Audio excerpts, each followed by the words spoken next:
Thank you, Ayo. Hello and welcome to Lagos Studios.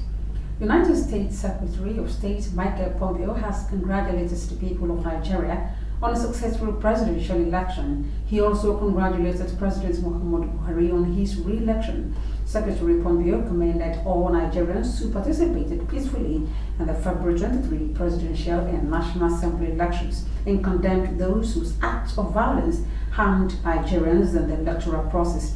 He noted that the assessments of international and domestic observer missions affirming the overall credibility of the election despite localized violence and irregularities.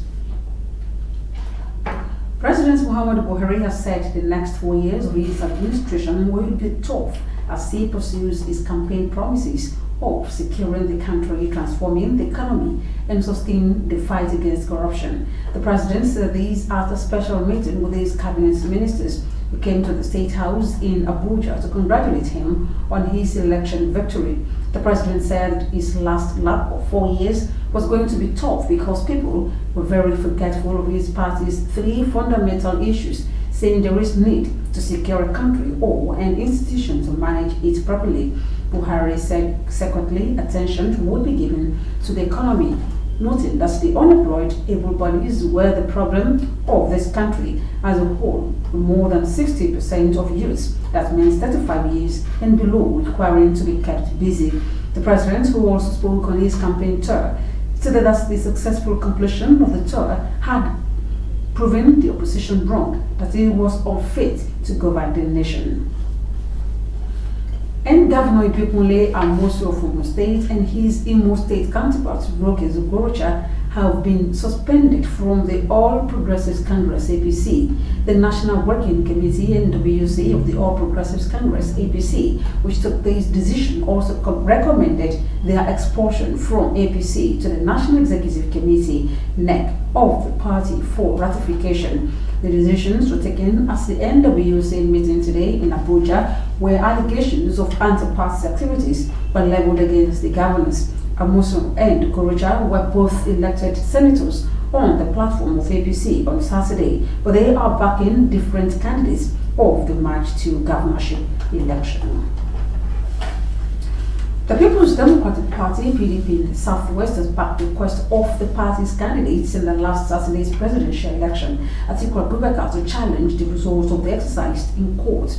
The leadership of the party in the zone, while addressing journalists in Lagos today, condemned what it called the abuse of double standard that characterized the election. The Southwest PDP therefore called on its presidential candidates and the National Working Committee of the party to immediately commence action to expose the fraud that allegedly permitted the election with a view to reclaiming its victory.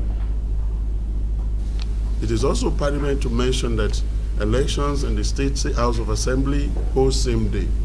We must get our people back to the Assembly so that laws that have relevance to the lives and the dignity of our people are those things that we now continue to consider as being the forefront, rather than legislating laws that will make somebody richer than the entire state.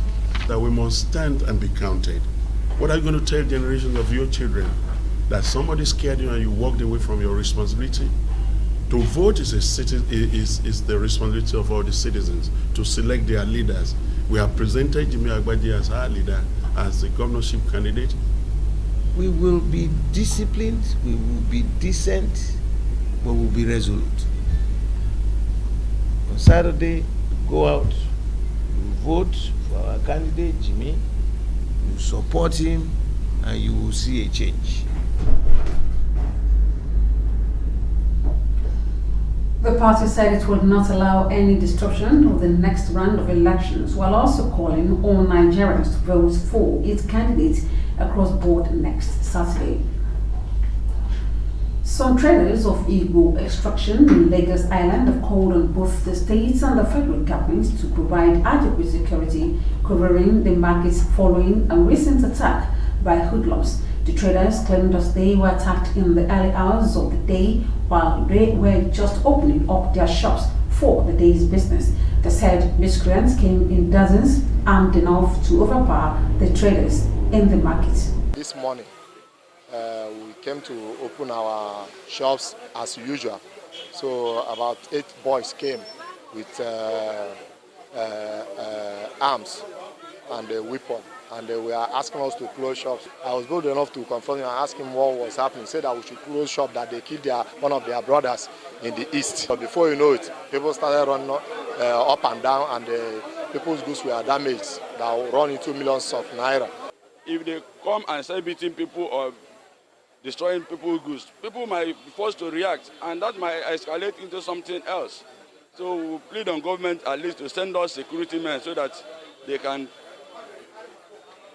guard this place and make peace to reign. Because we are peace-loving people. We don't want any fracas. We've been doing our business. Some of us have been doing business here for more than 15, 20 years.